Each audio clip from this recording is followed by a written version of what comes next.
In the Pledge of Allegiance this morning. I pledge allegiance to the flag of the United States of America and to the republic for which it stands, one nation under God, indivisible, with liberty and justice for all.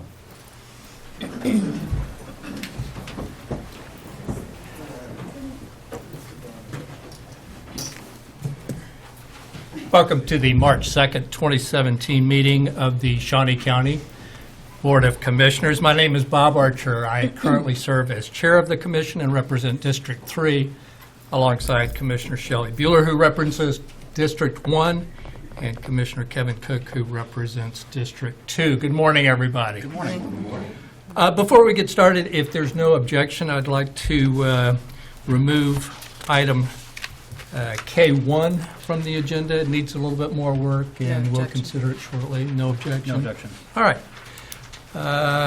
Sounds good. First item, please. Item 1, proclamations, presentations. Number 1, announcement regarding retirement of Jamie Kidd, horticulture agent, Cindy Evans, Extension Council. Good morning, Commissioners. Cindy Evans, Director of Shawnee County Extension. Just wanted to come and make you aware that Jamie Kidd has announced her retirement effective May 7th. Not all of us are quite as happy as Jamie is. Jamie has been with Shawnee County Extension for 9 years and has grown our Master Gardener program to nearly 160 volunteers, which make a very significant difference in the community. And she's been involved in a number of programs that will make it difficult to replace her with ease. But I just wanted you to have a chance to know that she was getting ready to depart. She is married to a legislator living in Missouri, and after a year and a half, she's tired of that back and forth. So we're very happy for her and wish her the best. We are actively seeking, a replacement, and so I've put some of those announcements out on the ledge. But I just wanted Jamie to come up for a second to be able to have some final words with you. She might be back to promote some other things before she's actually gone in May. We will be hosting a retirement reception on her behalf. I will send you a more formal invitation, but the date is Friday, April 28th, and we'll be out at the Lake Shawnee Garden House, which is within the Ted Inslee Gardens. We thought a very fitting location. Hi, Jamie Kidd, Shawnee County Extension horticulture agent for just 2 more months.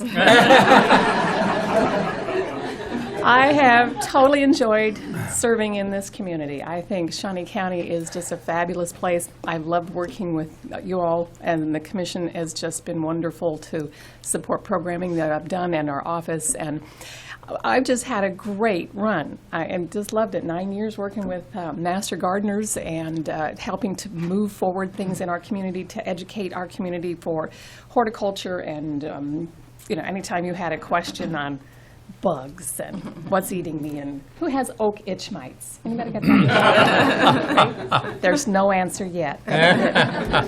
So there's a lot of those things that come up, and I just have had a wonderful time, and it was just a really hard decision to choose to go another direction now in my life. But when I made that decision, it was right for me and my world, and so I've tried very hard to leave everything in a very good position so the transition should be easy for the next person to come in, although I hope not that easy.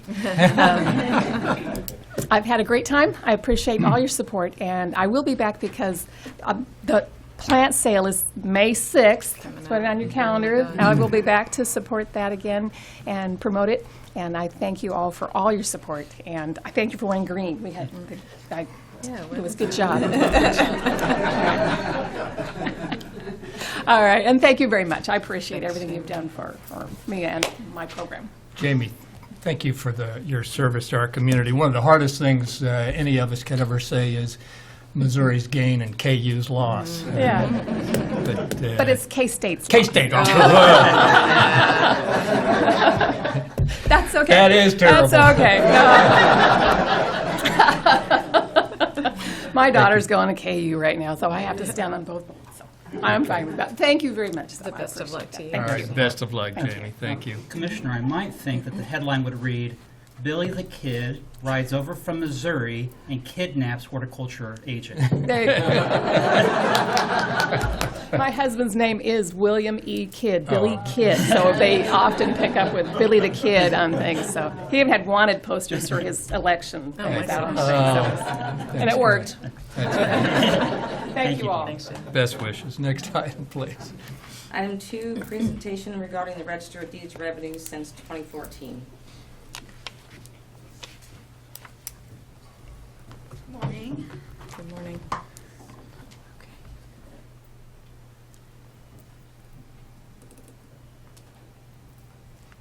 Okay. Becky Neosi, Register of Deeds. As you know, effective in 2015, the legislature changed our fee structure. We bring in approximately $2 million in the Register of Deeds office in mortgage registration tax and filing fees. And so the goal of the change was to increase the, to increase the filing fees as they decrease the mortgage registration tax. Okay, so let's just look at some of the numbers here. 2014, you can see where that was. And then that was before the change took effect in 2015.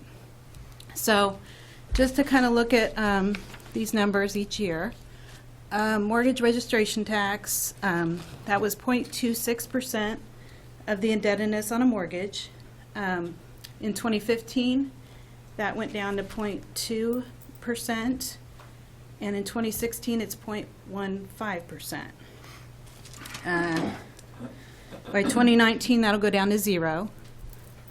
So for an example, a $100,000 mortgage, in 2014, it was $250.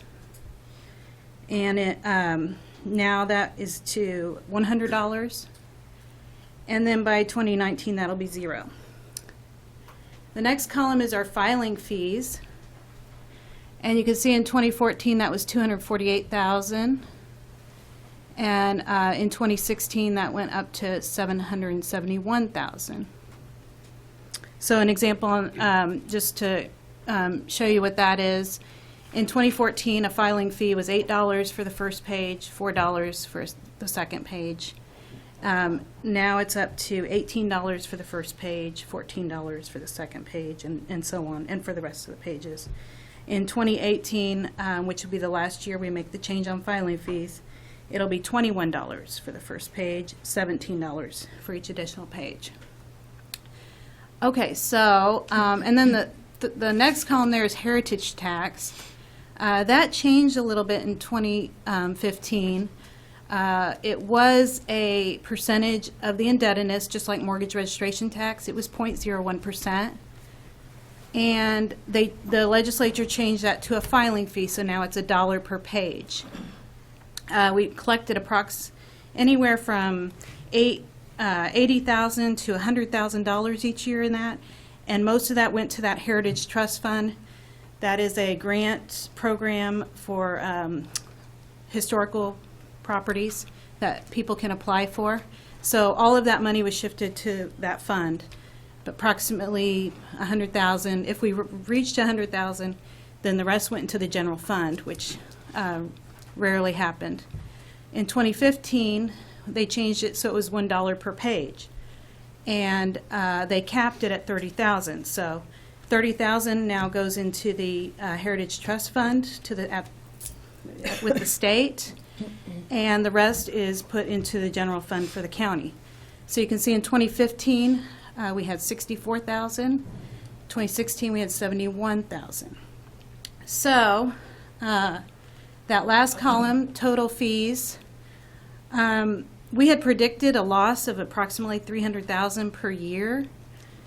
We didn't quite have that. We had a loss in 2015 of $84,871, and in 2015, $74,402 from 2014. The reason why it wasn't so great is because you could see our document count and our number of mortgage count increased as a sign of increased real estate activity. So we didn't lose the 300,000 per year that I had predicted. But had we been at the 2014 fee structure, and that's in this last column here, you can see we would have had an increase in fees of 347,000 for 2015 and 447,000 for 2016. So, and then Commissioner Archer asked me to do a projection, and I hate trying to predict, but for 2017, I'm predicting about 1 million in tax, 1 million in fees, 75,000 in Heritage Trust, so around 2,075,000. And I asked Steve Bauman, the county appraiser, to kind of give me a picture of what the market is looking like, and he presented this to you a few weeks ago. But he, as you can see, sales in Shawnee County have gone up every year, and he's predicting they'll go up, so I'm counting on that, and hoping that we have an increase in sales for 2017 also, and that will increase our filing, our mortgages that have tax on them, and so on. And also, the Register of Deeds brings in a technology fund. We had, because of the extra document count, we had an excess of 140,000 this year, or last year, that we were able to transfer to the general fund, to the land records fund, to be used for general fund expenses. So that's also impacted the general fund. So, do you have any questions? Questions? Commissioner Cook? Well, I think that what we take away is, while we have had some decrease in the revenue, had the fee structure not changed, we would have had a significant increase in our revenue. So the change in how the property is recorded has not been a budget neutral overall. It did impact the counties, maybe not as much as could have been had we not had an increase in sales, but it was not a budget neutral change to Shawnee County revenue.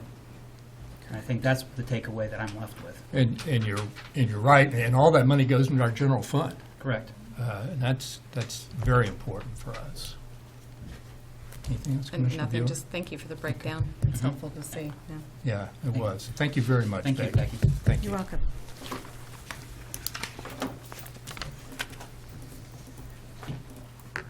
Next item, please. Item 2, unfinished business. Number 1, consider approval of request to advertise and hire up to 15 intermittent summer staff positions with a maximum expenditure of $142,140. Public Works Solid Waste. Good morning, Commissioners. Tom Block with Public Works and Solid Waste, and this is in regards to the hiring or the request of hiring intermittent staff for the Public Works Department. And at the last meeting, Commissioner Cook wanted to know, basically asked a question if the $10 to $11 range was sufficient, or if we should bump it from 10 to 12. In the past couple of days, it's my understanding that honestly, in my opinion, we can go either way. Essentially, the way it would impact us is we typically, the way we've done it is we hire if someone new coming in, we hire at the low end of the scale. And then if they come back in subsequent years, we basically bump them up 50 cents an hour on subsequent years. So this would basically impact, if we bump it up to $12 as the upper limit,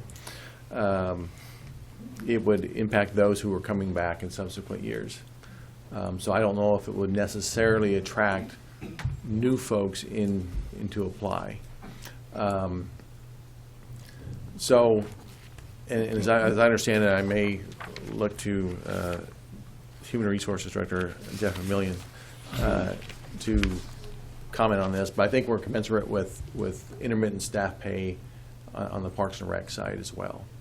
So, but if the commission, if we get into it where we're really struggling to hire an adequate amount of intermittent staff, and we use the flexibility of maybe bumping up the bottom end of the scale, I sure like to have flexibility. Having flexibility is a great thing. It's just trying to balance that with people who may be just coming in and then giving someone a higher wage that might be in their same status. So, it kind of might put us in that position, but that'd be something that we could deal with. And if we came to that point, we could then, bump everybody up. That might be their first year. But from my standpoint, I can go with any direction the commission would prefer. So I know it doesn't give you a great recommendation, but I'm flexible on this one. Yeah, Mr. Chairman, and thanks, Tom, but yeah, I am going to ask Jeff to maybe address a few things just on intermittent pay, if he could. Because we have an intermittent, a resolution, and we do have a intermittent employee pay scale, correct? And so these employees would be skilled employees, and that flexibility is $7 to $12 an hour. So it somewhat already exists, the ability to increase it, but go ahead. Yes, Jeff McMillan, Director of Human Resources. I think if we work with Tom, we can find some solutions within our current structure to get through this season. There's probably a little more flexibility for some of those returning, more skilled employees than we've realized at this point. But I do think it is worth readdressing this, perhaps for the 2018 season, the intermittent pay scale and how we've done things, because I think it is probably due for an update. Mr. Chairman. Commissioner Cook. If we were to have a resolution that reads that the summer intermittent employee range from $10 to $12, that would be consistent with the resolution that says up to $12, though, correct? Correct. The current intermittent pay scale kind of breaks things down, as we've already referred to, semi-skilled, skilled, some other special skills and such. And the skilled goes to 12 now. It's that semi-skilled, the lowest category, that does not. And that would be where the change is that I think Tom is seeking. So, but to increase it would not be inconsistent or contrary to the current resolution. I guess it would depend on whether they're semi-skilled or skilled, correct? Right. Yeah. Yeah. And that seems to be the determining factor. But if we leave this again at the discretion of the Public Works Director, that if he has a skilled employee, it would give him the flexibility to go up to $12 an hour. And I think that's the key. He is the best person to know that those returning employees who have the skills that are better classified as a skilled employee, they would know that better than most of us. And, Mr. Chairman, Yes. my intent earlier in the week was just to give the Director of Public Works more flexibility to address that, being able to go up to $12 an hour, not necessarily meaning that he's going to start everybody out at $12 an hour, but just to give him that flexibility for those employees to make sure that he has adequate workforce. And if I could make one more comment, there is a budget that I need to meet when it comes to intermittent staff. Right. So that, I guess, is where I will be managing too, Right. is that bottom line of the 142,000. So that, like I said, that is what I would have to hold myself accountable to, is that number. I guess the question I would have, if you had somebody come in first year, you'd pay them $10. They come back the second year, $10.50, then $11, then $11.50. I don't know where, after 4 years, they would be at the max $11, or after 2 years? Now it'd be their third year. The first year Third would be year. 10, second year would be 10.50, and the third year would be 11. Okay. Have you ever had, in the past, have you had any problems filling out a roster of employees? In intermittent staff, yeah, we have. You have? Yes, we have. Okay.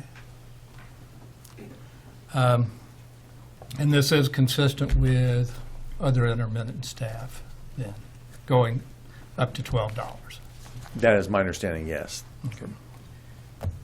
Chairman? Yes. I would offer, then again, a motion to the request for the pay for summer intermittent employee range from $10 to $12, and again, at the discretion of the Director of Public Works. I'll second. Motion made to approve by Commissioner Cook, seconded by Commissioner Bueller. All in favor, say aye. Opposed, no. Motion carries 3-0. All right, thank you. Tom. Next item. Item 3, consent agenda. I'll move approval. Second. Motion made to approve the consent agenda by Commissioner Bueller, seconded by Commissioner Cook.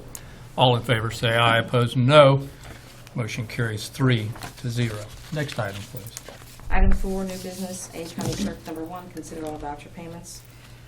Mr. Chairman, this morning we have vouchers that total $2,474,416.15. The highlights out of that voucher report are the Shawnee County payment to the Joint Economic Development Organization, Capers contributions, the building fund for flooring, debt service, court fees, holding accounts with the state of Kansas, the coroner's contract, and the payments to the sewer district. I do not have any question regarding the vouchers and would move for their approval. Second. Motion made to approve the vouchers by Commissioner Cook, seconded by Commissioner Bueller. All in favor say aye. Opposed, no. And that motion carries 3-0. Next item, please. Item A2, consider correction orders. I'll move to approve the correction orders. Second. Motion made by Commissioner Archer to approve, seconded by Commissioner Bueller. All in favor say aye. Opposed, no. Motion carries 3-0. Next item, please. Item B, Bond Council, number 1, consider approval of resolution number 2017-6, authorizing the defeasance of the single-family mortgage revenue bonds 2007 Series A1 through A6.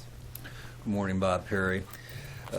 This would authorize the resolution, or this resolution would authorize the steps necessary to begin the process to see if we can defease 2007 Series A1 through 7 of the Sedgwick County, Shawnee County single-family mortgage revenue bonds. I'd also ask that part of this this resolution specifically authorizes a bidding agent agreement, which I've presented to the chairman today, which I'd ask that it also be part of the specific resolution authorization today, please. I'll move to adopt the resolution and to include the execution of bidding agent agreement just mentioned. Second. Questions on this, by the way? I'm sorry. Questions, comment? Motion made to approve by Commissioner Archer, seconded by Commissioner Cook. All in favor say aye. Opposed, no. Motion carries 3-0. Thank you, And Bob. that's the agreement with Cindy, Bob. Okay, very good. Thank you. Next item. Item C, Register of Deeds, number 1, consider approval of request for payment from the Land Records Fund in an amount of $122,000 for various items for the appraiser and Public Works Solid Waste.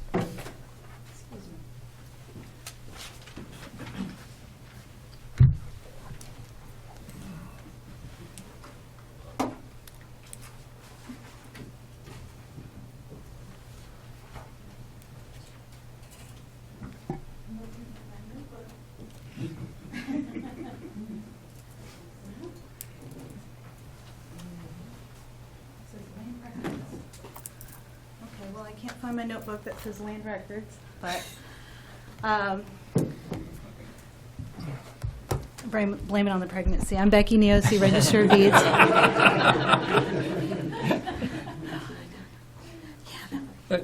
Keep on. Thank you. He's my vice chair. Very good. I'm the chair of the Land Records Committee. So when we had excess Register of Deeds funds, that gets transferred to the Land Records Fund. We have a committee set up to make sure that those expenses are spent properly. They have to be used for equipment or technological services relating to the land or property records filed or maintained by the county. We took those requests. They were due February 15th. As you know, we kind of changed the process to make these approvals ahead of time before budget time comes, so that way when departments are preparing their 2018 budgets, they'll know what is already paid for out of the Land Records Fund. So we're recommending these 10 items totaling $122,000. We have available $141,024. So that'll leave us a remainder of $19,024. The committee recommended leaving approximately $20,000 for unforeseen expenses that we might need throughout the year. A few of these are 2017 purchases, but they are one-time expenses that the department's requested. The rest of them, most of them are 2018 expenses, with one exception. If you have any specific questions, I defer to the departments that requested them. Do you have any questions? Or we do have a spreadsheet, and we can adjust those numbers if you'd like. Questions or comments for Becky? Yes, Commissioner Bueller. Not for you, Becky, but maybe Public Works. I don't know what a variable refrigerant flow is. Tom, can you enlighten us? I'm not sure what that is. Tom Block with Public Works Solid Waste. I too did not know exactly what that was, but I do now. I think it's basically what we have. We have a lot of our historical documents stored in a vault in our surveyor's office, and in that vault, the climate can vary widely. It can get humid. It can get really warm. It's essentially a climate control, like a little small climate control unit, as I understand it, to just keep the atmosphere in that vault consistent. Good, thank you. Any other questions or comments? Mr. Chairman, I would move for approval of the payment and as designated by the Land Records Fund. A second. Motion made to approve by Commissioner Cook and seconded by Commissioner Bueller. All in favor say aye. Opposed, no. Motion carries 3-0. Thank you again, Becky. Thank you. Appreciate it. Next item, please.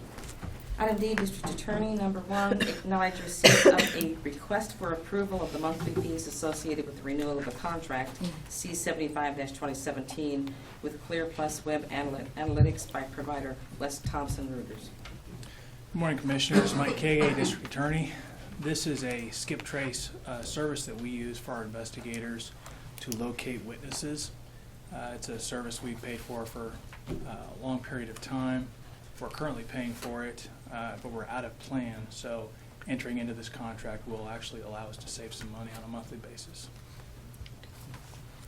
No Questions? No, Comments? I have none. Move approval. A second. Let's see, we're acknowledging receipt of the request, I think. Motion to acknowledge receipt. Okay. Motion made by Commissioner Cook, seconded by Commissioner Bueller. All in favor say aye. Opposed, no. Motion carries 3-0. Good to see you. Thank you. Good to see you. Next item, please. Item E, Treasurer. Number 1, consider approval of request to solicit quotations for the printing and mailing of tax statements with a minimum 3-year contract to be paid from the Shawnee County's General Fund. Morning, Commissioner Larry Moss, Shawnee County Treasurer. This is just the next step in the process of outsourcing our tax statements. As you recall, last year we came to you and said we wanted to trial for the first time in Shawnee County to outsource the printing and mailing of our statements. That was a success. I'm very pleased with the way that was handled and the results of that. So now we're in a position we want to go ahead and make a request for bids and look for a long-term contract with this process. Questions or comments? I'll move to approve. A second. Motion made to approve by Commissioner Archer, seconded by Commissioner Bueller. All in favor say aye. Opposed, no. Motion carries 3-0. Thank you, Larry. Next item. Item F, Public Works Solid Waste. Number 1, consider acceptance of easements for the Southwest Urish Road, Southwest 17th Street to Huntoon project, and authorization to pay the property owner the agreed settlement amount of $29,805 payable from the Special Highway Improvement Account. Commissioners, Tom Block once again, hopefully for the last time this morning, but this item, as you may recall, we have recently commenced a road improvement project on Urish Road between 17th and essentially 21st Street. And as I mentioned a few meetings ago, we were trying to see if we can get the north half of Urish from 17th to Huntoon potentially completed this year as well. But to do that, we have to get all of our easements in place and right-of-way acquired. This is just one of those, one of the right-of-way agreements that we've come to an agreement with the property owner. We have one more that we have agreed to in principle, and the paperwork should be coming fairly soon. Once that is complete, then we will be in a position to see if we can, the intent was, as I mentioned, we were potentially negotiate change order to the north half with the contractor that's currently doing the work. That was part of our bid documents, that we may possibly go this path if we can get things in place. But anyway, this is just a right-of-way agreement for easements for the north portion from 17th to Huntoon on Urish. So if there's any questions, I'd be happy to try to answer them. I think it would be interesting for the public to know what the process is that we use to arrive at the amount we pay for the easements on situations like this, Tom. What we do is we contract with an outside firm that's experienced in right-of-way appraisal and acquisition.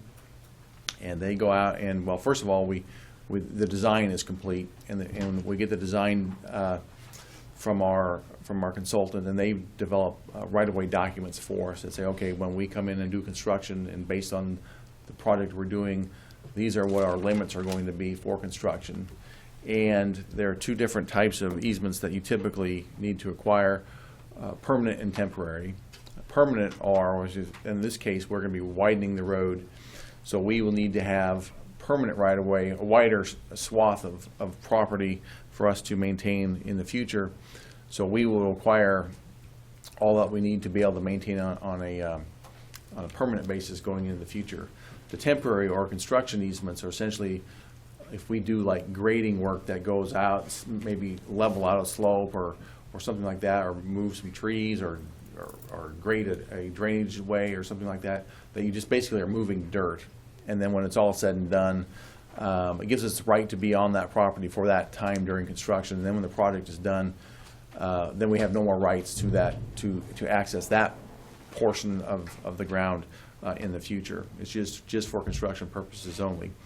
But when our consultant gives us the design plans and says, okay, this is what we are going to need for right-of-way, both permanent and temporary, then we contract with a right-of-way acquisition and appraisal firm who looks at the property, goes out on site, looks at the property, looks at what we might be removing as far as maybe trees or retaining walls or whatever there is, and comes up with a value of what, and does comparisons of other properties in the area, and then comes up with a value on a per square foot basis for permanent right-of-way and temporary right-of-way, and then also for any improvements, whether, like I said, trees or any other permanent structures, fences that we might be removing.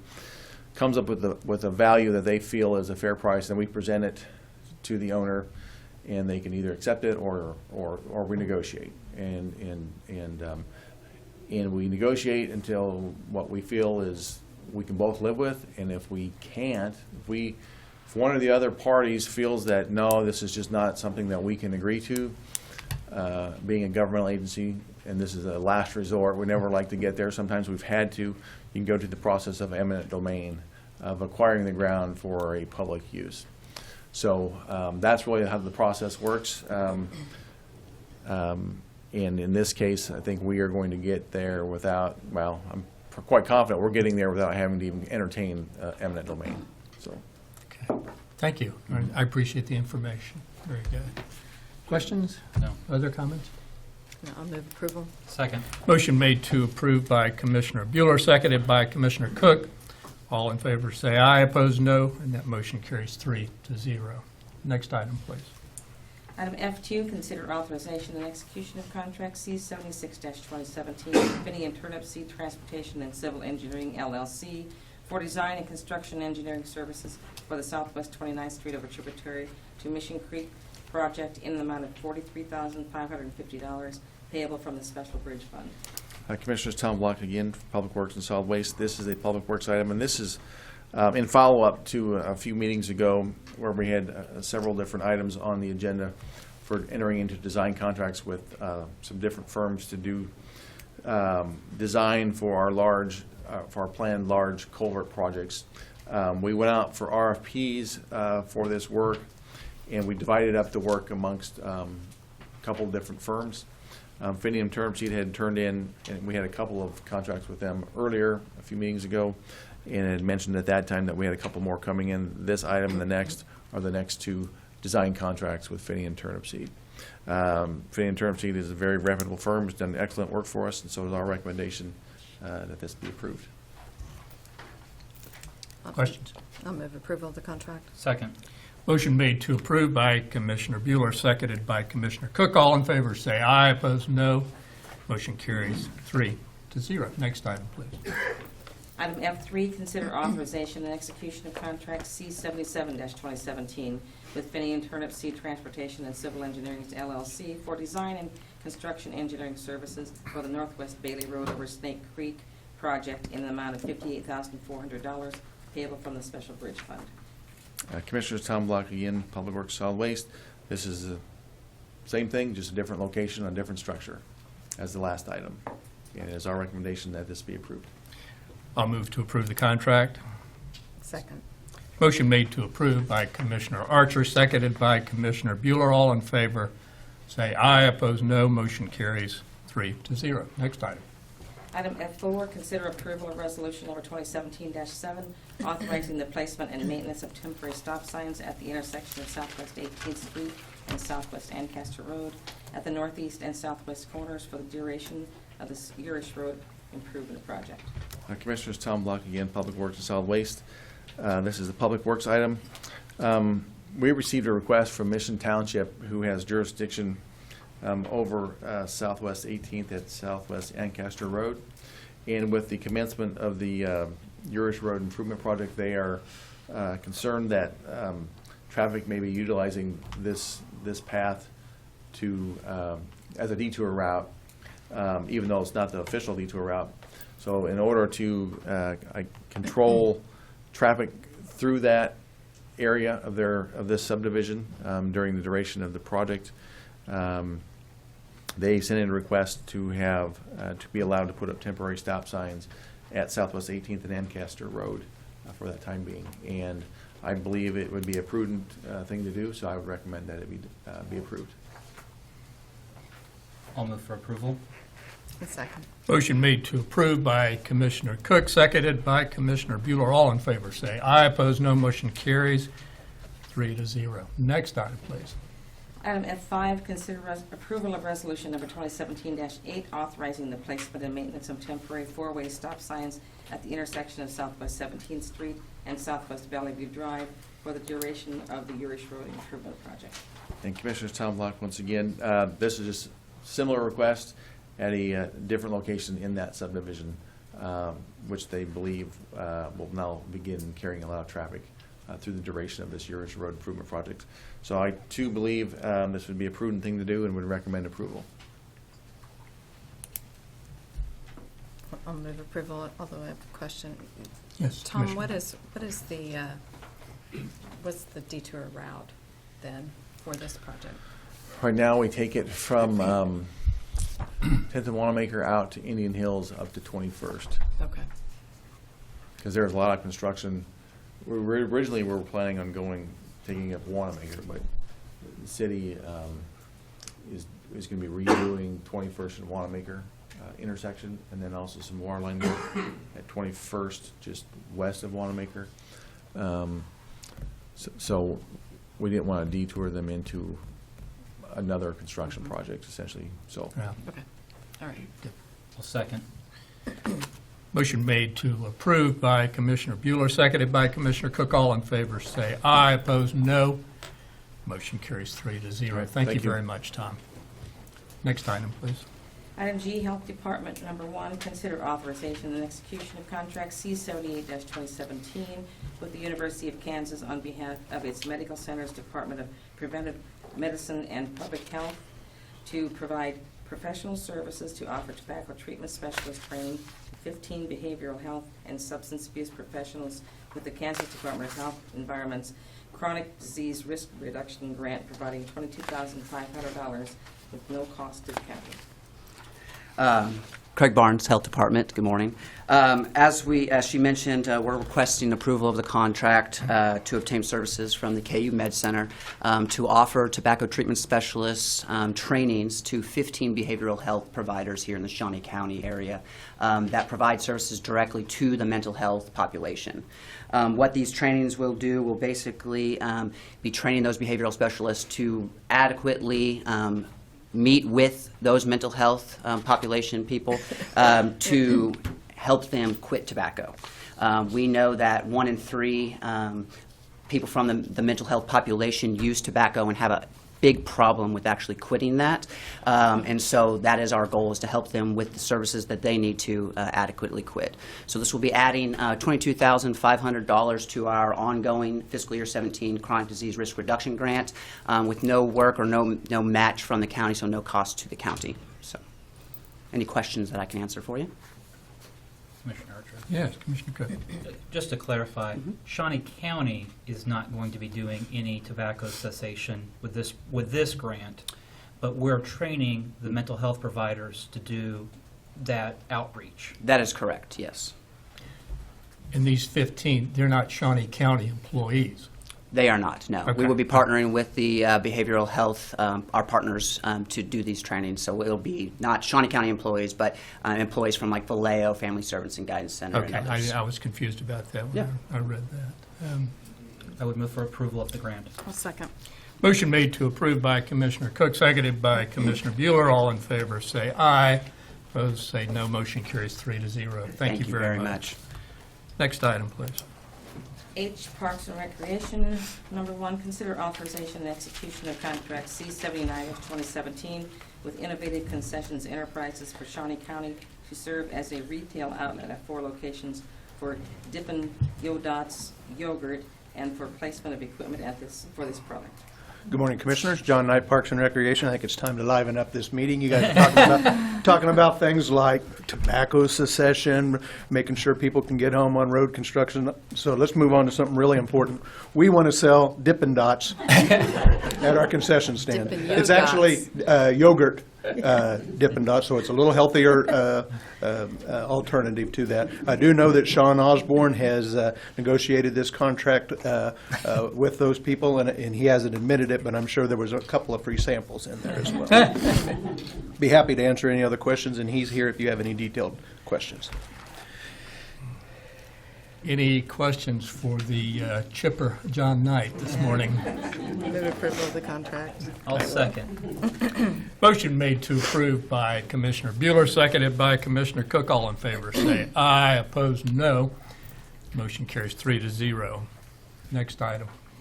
Item H2, consider authorization and execution of contract C-80-2017, memorandum of understanding with Shawnee County Parks and Recreation Foundation to establish guidelines in order to collaborate on improving and developing facilities and programs consistent with the Parks and Recreation Commission. Good morning, Commissioners. John Knight, Parks and Recreation. As you remember from the last couple of years, where that line is being drawn between the foundation and Shawnee County government sometimes wasn't as clear as it needed to be, and that's what this document is going to do. I do have a presentation, and Betty Greiner was involved in some of the sessions that we held to help come up with this MOU. But I'd like to introduce Jim Ogle, who's the chair of the Shawnee County Parks and Rec Foundation. Also, Jared Holyroyd is here from the foundation, and also Michelle Stubblefield. All three are here from the foundation. With that being said, I'll turn that over to these guys.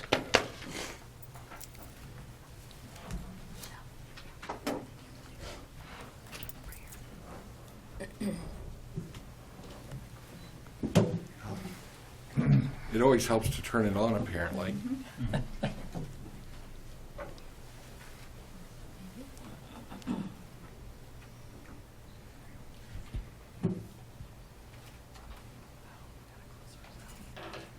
Go ahead.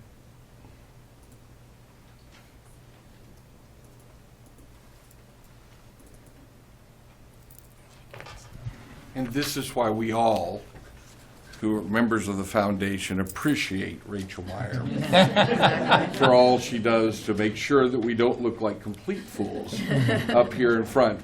And while John was out of the country in Mexico, we added Angel Zimmerman to the board, and I want to make sure and recognize her as well along the way. I was hoping President Trump was going to get that wall built more quickly, and maybe John wouldn't get back in, but unfortunately, that has happened. Good morning, commissioners. Jackie began by celebrating her upcoming retirement and doing a little victory dance, a happy dance, if you will, and I think that we certainly believe we've got a lot of happy things to share with you here today. Now, as you know, you all, in your previous form as a commission, helped us establish Shawnee County Parks and Rec Foundation back in 2008. And then with the merger of the two entities that I was pleased to be able to work on with Commissioners Bueller and Archer in 2012, after the two departments merged, we also merged the foundations along the way. And those funds have been merged together according to donor intent. We have a number of successes to share with you here today. The master plan, the Meta Sports Complex, the Old Prairie Town Sound Wall, and the Midwest Health Aquatic Center. Let me start with one of my favorites, and that is this master plan. I remember when the foundation put up half the money, the commission put up the other half to make this happen, and I remember standing here as Commissioner Archer said, now we've got this thing, we've got to make sure we follow it and do it. And I'm happy to say, several years down the road, I believe we have done that. Point by point in the plan, followed what we did out of this effort here. It has allowed us to move forward with other projects as well, like the Bettis Family Sports Complex. I know previous commissions and this commission from time to time have been questioned by people about putting all that money into these ball fields. But these ball fields now are having an extraordinary positive impact on our budgets here for business purposes. While those original fields were built in the late 50s and early 60s, this project, $10 million done in 2 phases, has really brought sports tourism into our area. We've gotten a commitment of $500,000 for the Bettis Family Sports Complex naming rights and $250,000 for Robertson Fields. And I can tell you that these are extraordinary facilities being used almost every weekend of good weather along the way. Now, anyone who's attended an event at Old Prairie Town before the sound wall knows that you got to clearly hear every 18-wheeler that was shifting down to make the curve or train that was coming through. And by getting this sound wall up, we did an extraordinary job of making this a more usable space by bringing down the noise pollution coming from I-70. Now, a number of people have taken advantage over these years of using the beauty of the gardens there to host their wedding. It is much easier to do so without the noise pollution. And that's why this sound wall has led to us having more people involved. The wall enhances the north boundary of the Ward Mead Botanical Gardens. It makes those outdoor events more fitting and proper. And it allows events like Tulip Time and the Apple Festival to run better because of the lack of noise pollution. Now, this project started in September of 2015, $239,301 spent. The Friends of Ward Mead funds inside the foundation paid for slightly over half of the project, $120,834.81, and that includes the paint that you see going on the wall up there. And a number of volunteers painted that wall during the Nancy Perry Day of Caring. 240 different volunteers participated in the effort. We completed the sound wall in October of 2016, and it really, I think, has done a tremendous job enhancing Old Prairie Town and the Ward Mead Gardens. For the next item, I want to invite fellow board member Jared Holroyd to come forward to the podium. Jared? Thank you, Jim. Good morning, Commissioners. Jared Holroyd, Vice President of Sales and Marketing for Midwest Health, and also pleasure to serve with Jim and Michelle and Angel on the Shawnee County Parks and Rec Foundation. So wanted to talk a little bit about the Midwest Health Aquatic Center. So according to this master plan, the Southwest Quadrant lacked a multi-generational recreational facility and called for replacement of the irreparable Crestview Pool. The facility, which is not only a local attraction but also has certainly drawn from the entire region, benefits the county's economy. The total facility cost was $9.25 million. Of that, of course, there was a $1 million 10-year endowment with Midwest Health, where we paid that into the foundation. There was a ribbon-cutting ceremony on August 5th, a rainy August 5th, 2016, with over 300 attendees and about 200 umbrellas. Initial attendance, it was about 15,000 paid swimmers in the 23 days that it was open in 2016. And World Water Park Magazine published an article in October touting the facility with the first of its kind bow tie wave pool, among other innovative features. And what better place to have a bow tie wave pool than in Washburn University's hometown here. Waterslide design has been called an industry leader by Avalanche Slides Incorporated. Now, Shawnee County Parks and Rec Foundation joined the National Association of Park Foundations as a member in 2016. I'm going to talk about some of the benefits that we have received in the membership with the NAPF. We get the network with other members, access to educational programs, online resources, updated informational data, access to publications and subscriptions, board development, which I'll talk about in a moment, strategic planning, citizen and volunteer training, grant share dollars, and also micro grants. So we took full advantage of the membership by working with the NAPF Executive Director to host the recent board development workshop. From that came the need to develop this written MOU that you saw, or that I'll show you in a moment. The organization will continue to be instrumental in the next steps for the Shawnee County Parks and Rec Foundation. So, if I can take a brief commercial break, being in sales and marketing, let me tell you a little bit about some of our upcoming events. So, Tulip Time will feature 2 fundraising events this year, hosted by the Friends of Ward Mead and the Friends of Ted Inslee Gardens. You can see beautiful tulips at Gage Park where new donation boxes have been installed, and we hope to have them filled as well. Friends of Ward Mead has extended the popular Apple Festival to a 2-day event this year. And then the annual golf tournament raised almost $6,000 in 2016 to benefit various funds and projects within the foundation. We're currently seeking sponsors. Okay, we'll look elsewhere. And then team registration actually begins this month, so please keep your eye open for team registrations. So as part of the board development training session, we did develop a new mission statement, much to the chagrin of John Knights, which was about 4 paragraphs, John, roughly. So this is a new one. Pages, I think. Yeah. It was a good effort.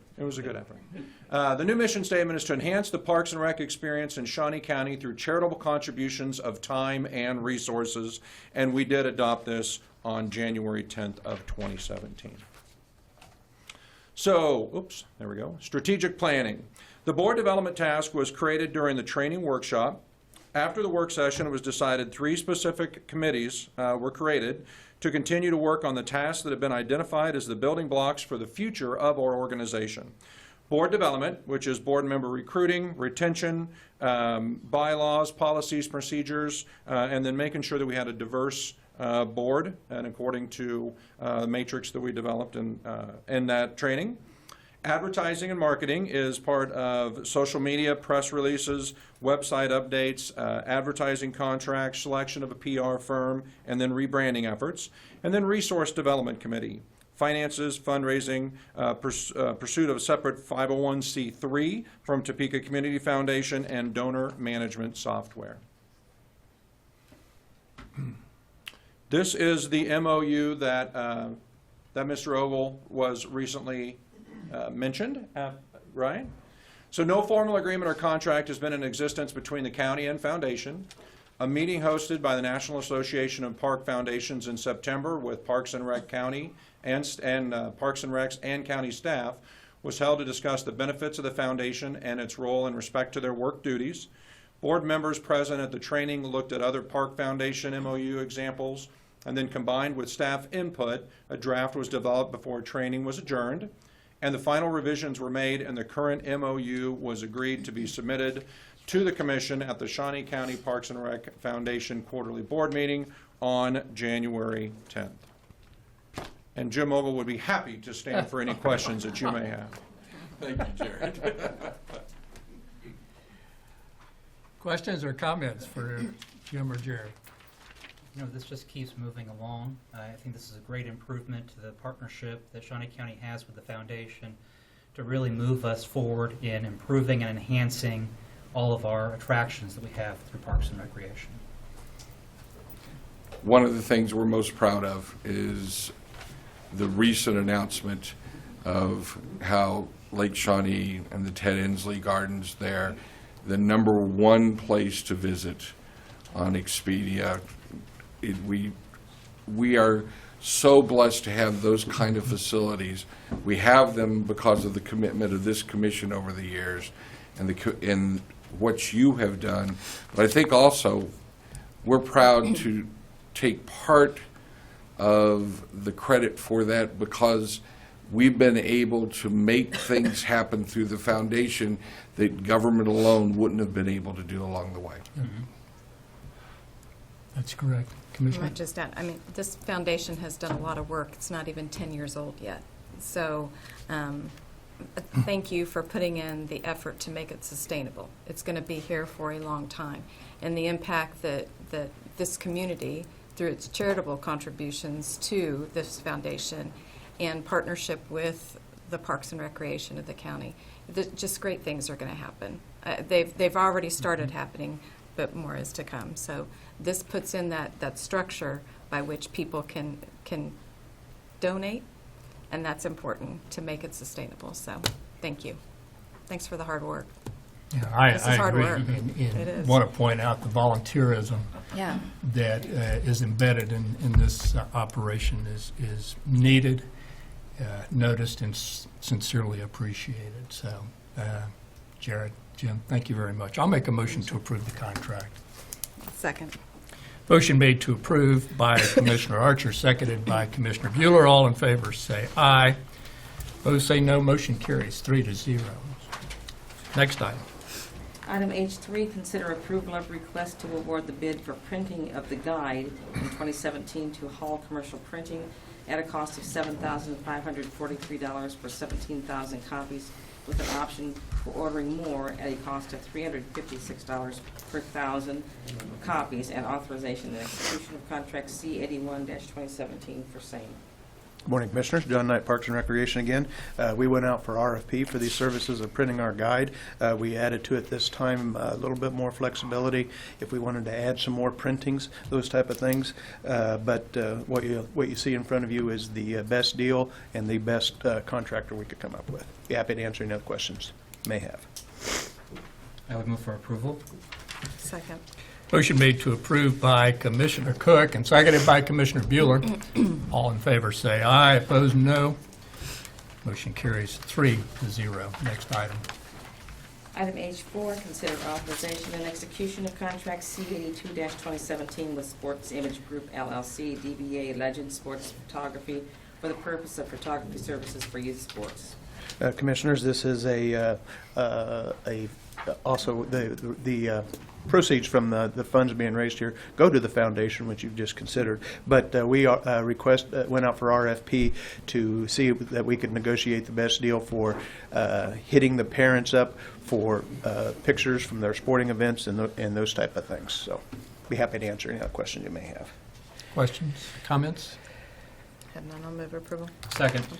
Motion made to approve the contract by Commissioner Bueller, seconded by Commissioner Cook. All in favor, say aye. Opposed, no. Motion carries 3-0. Thank you, Commissioners. Thank you, John. Next item, please.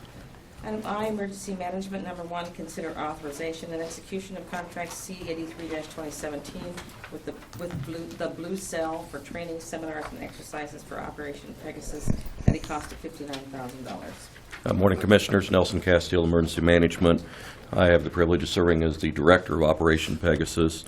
Before you is a contract that has been through the Counselor's Office and signed by the Blue Cell for Operation Pegasus for the scope of work that will take place over the next 5 to 6 months here. Also, we are still in need of volunteers to help in this endeavor, so if anybody would like to volunteer, go to the Shawnee County Emergency Management website under the Operation Pegasus tab, and there's some instructions there as to what you'll be doing and how you can help us out. Well, just as a general rule, what would the volunteers be doing, Nelson?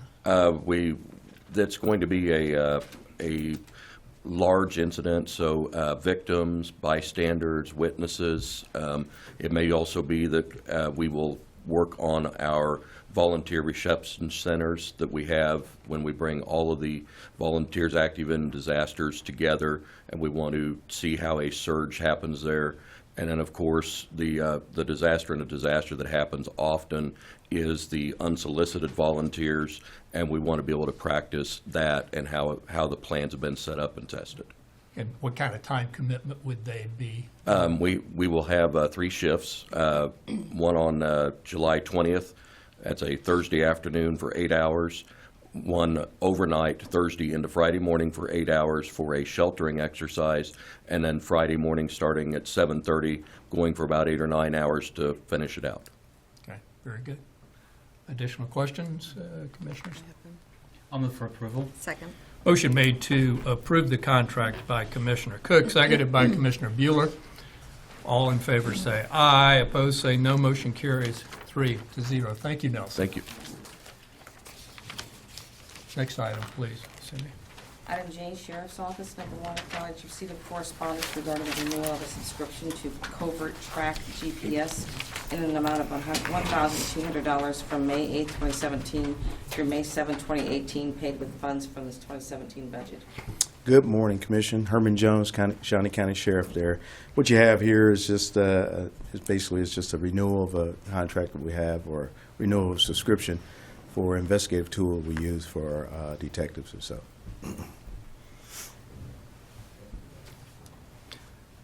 Okay, I'll make a motion to acknowledge receipt. I'll second. Motion made to acknowledge receipt by Commissioner Archer, seconded by Commissioner Bueller. All in favor say aye. Opposed, no. Motion carries 3-0. Thank you. Thank you, Sheriff. Item K has been pulled. Next item, please. L, Commission, number 1, consider approval of resolution number 2017-10, establishing the salary of the election commissioner. Yes, Commissioners, this is a resolution to restate the Elections Commissioner's compensation back to the prior amount it was prior to 7/1/2016, essentially because of overspending in the budget of the Elections Office in the year 2016. Are there comments or questions?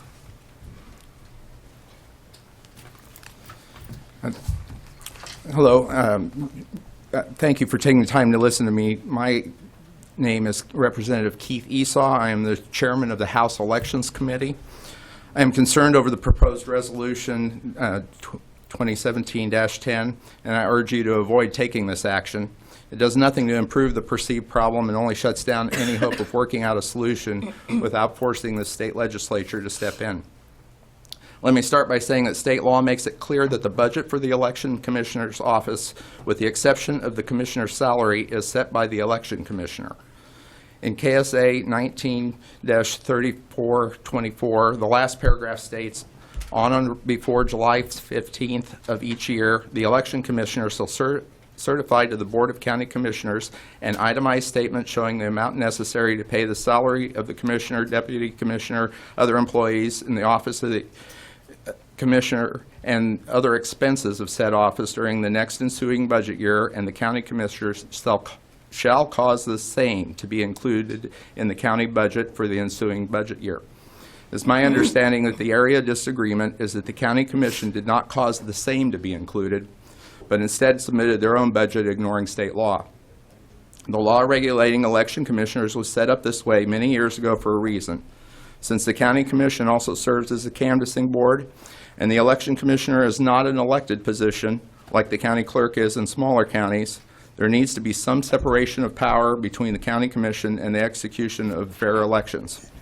That separation is done by making the election commissioner accountable to the Secretary of State instead of the county commission, and as such, the commission has no place taking punitive action against the election commissioner. If the commission does not think that the budget is being set correctly, the proper redress is to petition the Secretary of State, not to take action by setting an unnecessarily low salary. I would urge the county commission to set aside the resolution and start working with the election commissioner to jointly approve a budget instead of ignoring state law and the budget that the election commissioner approves. Thank you. Thank you very much. Any other comments? I'd ask the county councilor to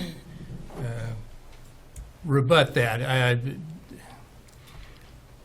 You know, it seems to me that the state consistently hurts our ability to do our job, and tax lid is a perfect example. And then when it comes to somebody that's appointed by the state, they rush over here to tell us how to do our job, and it's not appreciated in my part. The fact is that this commission has granted the elections commissioner almost everything he's wanted. We've given him new office space, new furniture, spent millions of dollars on new hardware and software, hundreds of thousands of dollars on poll pads. So we've granted the elections commissioner about everything he's asked for. But what we can't do for any department leader is grant them the ability to overspend their budget. That we cannot do. Comments? Jim Krell, Shawnee County Councilor. I'll just reiterate and summarize what we discussed the last time this issue came up. And in that meeting, I asked you to resist an interpretation of this statute, which I do not believe is clear, but resist an interpretation that grants one person the ability to set a budget and then spend that budget. And I think that's contrary to checks and balances that we normally have in government, and it would make that office different than every other office in Shawnee County and make that office not accountable to Shawnee County taxpayers. And so, yes, it's open to interpretation. There might be litigation. This step is a step short of litigation, but I'll just say, so that everybody understands, there might be litigation over that statute, and maybe that's where it needs to be decided in the courts. Okay, thank you. Questions or comments, commissioners? Don't go too far, Jim. You might have a few more questions. I just might ask, have we received any correspondence from the election commissioner since we had the discussion at our commission meeting about our 2016 budget? I have not received any correspondence. I haven't received from anything. I have not. Okay, all right, and that's unfortunate. The unwillingness to come to a decision, a conclusion on this, I think forces us, we don't have much to choose from. From my understanding, Jim, this is probably the only thing that we could do. Again, short of litigation, which costs the taxpayers both of Shawnee County and the state of Kansas, if that's where we go. But we have the ability to do this, as you see at this time. We have the authority under the statute to change the salary of the election commissioner, just as we did last summer. Right. When it was increased after the CBIZ study. Okay, thank you. Commissioner, by proposing this resolution, does this not become a referendum of our confidence in the Elections Commissioner? And I think that's ultimately what is at heart. If the Elections Commissioner had presented explanation that there are unforeseen contingencies that have happened, but it's an unwillingness to be a partner with the county, an unwillingness to be a partner with the citizens of Shawnee County that leads us to that point, and also an unwillingness to, just even for 2017, an acknowledgement that he has no intent of staying within a budget for 2017. And this becomes a, Representative Esau, we have tried very diligently to work with the Elections Commissioner multiple times, and so that's what this has become, is a lack of trust between the Elections Commissioner and the Board of County Commissioners, leading us to this point. Well said.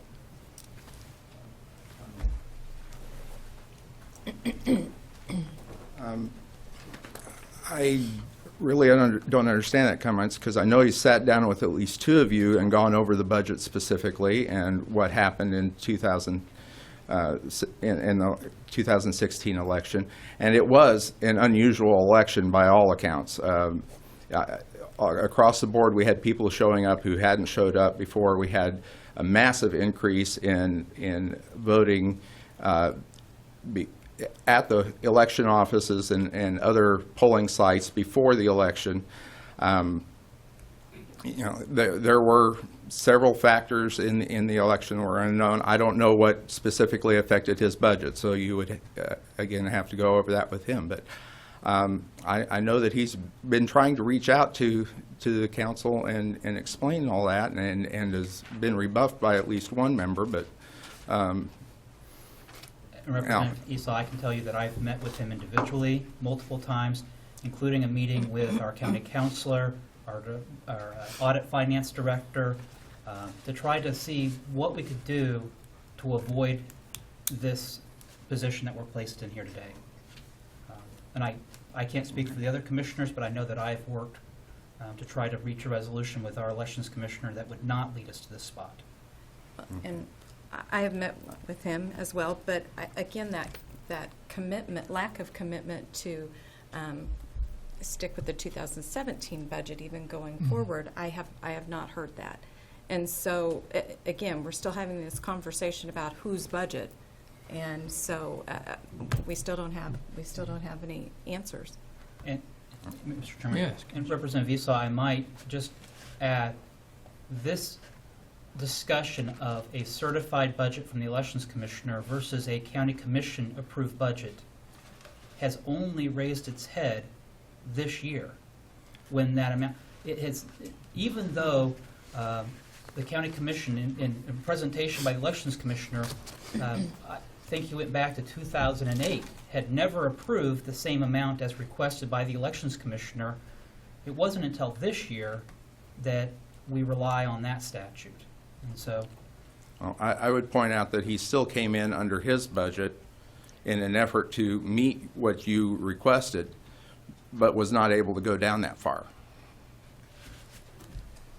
$85,000 is a significant amount.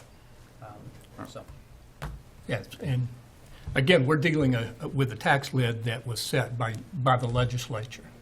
I spoke to the elections commissioner on several occasions last year about what he needed to do to make his budget and how important it was to this commission. And we looked over and over again at the variances that he had, and then he asked me again to rehash that. And I told the elections commissioner I was looking at, let's go forward. What are we going to do specifically for 2017 to meet budget? And he rejected that idea. So that's, when you say one of us didn't meet with the elections commissioner, that was his call. Because I said, I've heard enough about 2016, let's move forward and see what we do about 2017. He wasn't interested in that. Thank you. I'll make a motion to adopt the resolution. I'll second. Motion made to adopt the resolution by Commissioner Archer, seconded by Commissioner Bueller. All in favor say aye. Opposed say no. Motion carries 3-0. Next item, please. Item 5, Administrative Communications.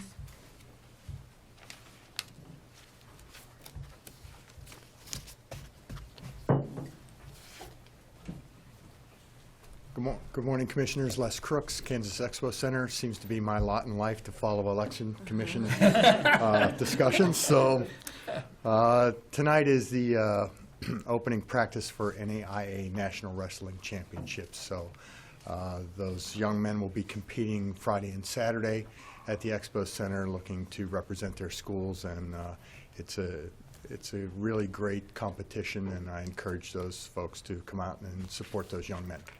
Very Thank good. you. Thank you. Very good. Thank you, Les.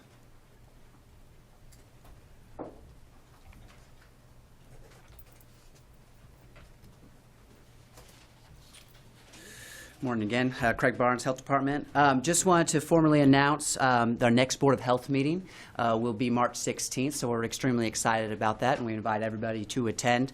Some of the topics that we'll be talking about then will be breastfeeding in the workplace, environmental health, communicable disease trends, and tobacco control that's happening in the community. So excited about that. Thank you. That's great. Others for administrative communications this morning. Okay, Commissioner Bueller. Commissioner Cook. Me either. Next item, please. Item 6, Executive Session. There's not a need for an executive session. We are officially adjourned.